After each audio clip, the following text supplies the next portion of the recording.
Hey guys, welcome back to my channel. Today we're going to be talking about the new Urban Decay Face Bond Triple Power Foundation. I've been seeing a lot of chatter behind this foundation. I got it in PR and I've actually been playing with it for about a week now. So I wanted to make this video to give you a breakdown, a 101 on this foundation, what my thoughts were on it, my review, how it's worked for me. I am wearing it right now so you can kind of see how it's looking with a finished face. So yeah, if you want to know what's the deal with this brand new foundation, get all of the inside tea, then please stay on and keep on watching.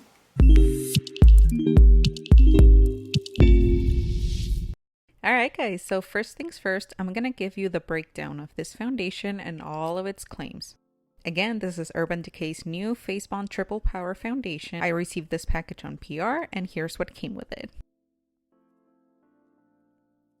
In here we got the Urban Decay All Nighter Long Lasting Setting Spray. This is a classic in the makeup industry. It's been a beloved product for years, and I'll be honest here, this is the very first time actually that I've tried this setting spray. It's a pricey one and I already have my favorite, my ride or die drugstore favorite, so I've just never had the itch to try it. But a little spoiler here, I've been playing with it since I got it and I can tell why it's a favorite. It's good and I've liked it so far.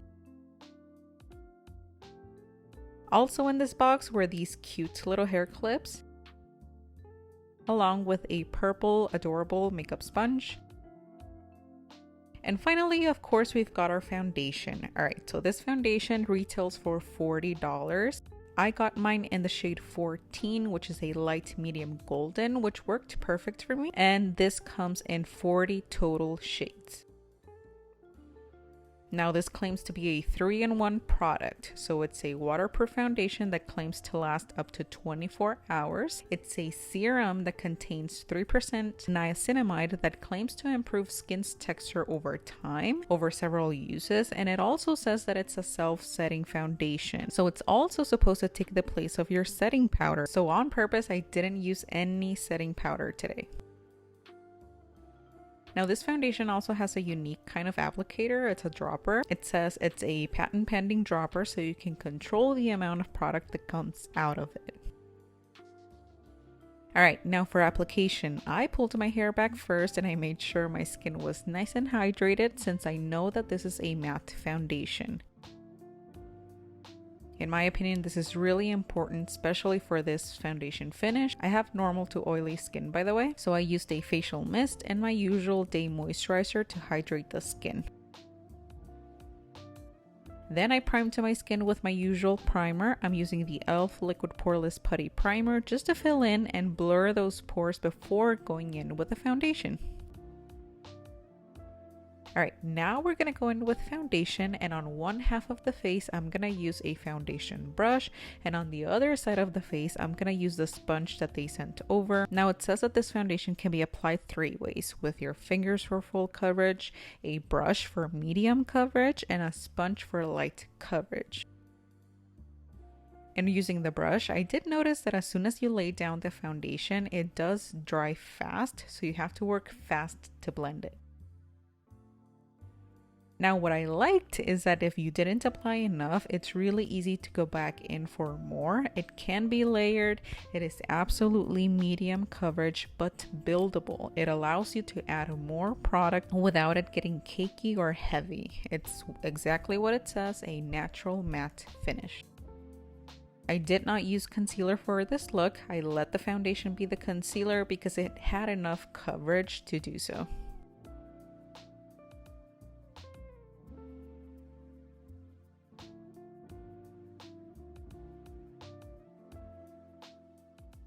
I'm gonna let you see the amount of product that I use for that half of the face and how it ended up looking.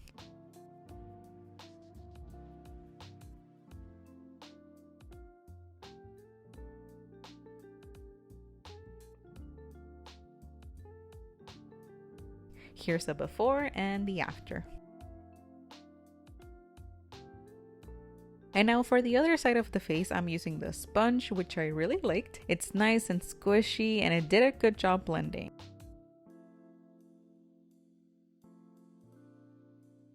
I actually just think it's hard nowadays to make a bad makeup sponge, to be honest. I had the same experience with the sponge in my opinion. Nice medium coverage, easy to build to where you want it.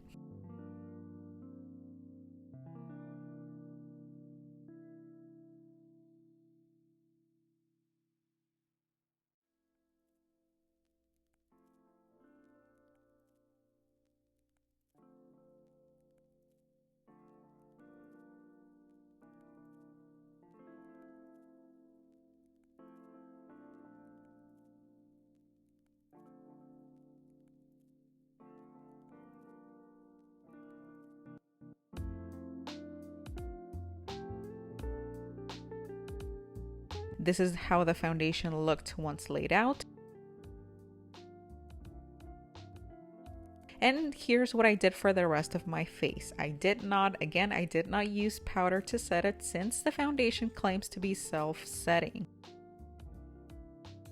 I went straight in with my powdered bronzer and I applied it as usual.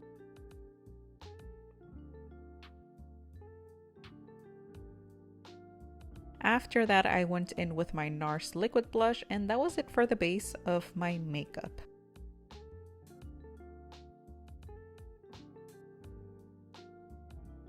I did brows, lashes, and lips off of camera and came back to set it with the all-nighter setting spray. This setting spray, I really loved how it has such a nice mist. After I applied it, I went in one last time with my sponge, and this was the final look.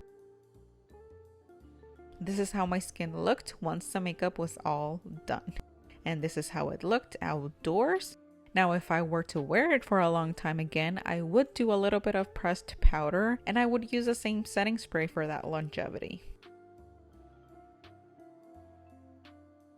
Alright guys, and this is the final look. Again, this is how the face is looking. And like I said, I really like this foundation. It's worked great for me. I do think that this foundation is geared towards people with oily skin. It's gonna give you the buildable coverage. It is gonna give you a matte finish, but not too matte. It's a little bit more on the natural side. It works great on its own. Again, I did not wear any setting powder with this and my face feels like it's been set. And yeah, let me know your thoughts in the comment section below. Have you tried it? Will you be trying it? Again, I do think this is a foundation that's geared towards people with oilier skin. My skin's pretty oily, so I feel like that's why I'm kind of like their demo, and it's worked great for me. If you have any questions, drop them in the comment section down below. Like this video, subscribe before you leave. I'd love to have you, and I will see you on the next one. Bye guys.